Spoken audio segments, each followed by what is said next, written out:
Si votre idée de l'Europe médiévale se limite aux chevaliers et aux châteaux, vous manquez une tournure de l'histoire, grande comme un viking. Pas de dracard, pas de raid, imaginons cette ligne temporelle alternative.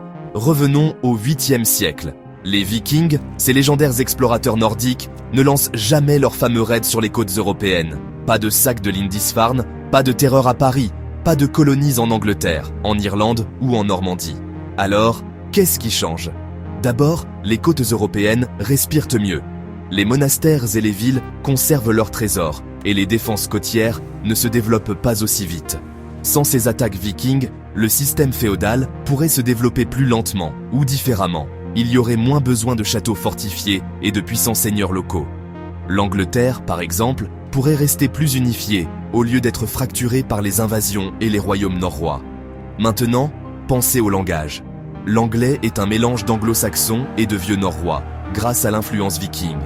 Sans les norrois, notre vocabulaire, même des mots comme sky, ciel, egg, œuf et window, fenêtre, pourrait être totalement différent. Et qu'en est-il de la Normandie ? Pas de viking en France signifie pas de normand. Guillaume le Conquérant, ce célèbre roi normand, pourrait ne jamais exister. Donc pas de conquête normande de l'Angleterre en 1066.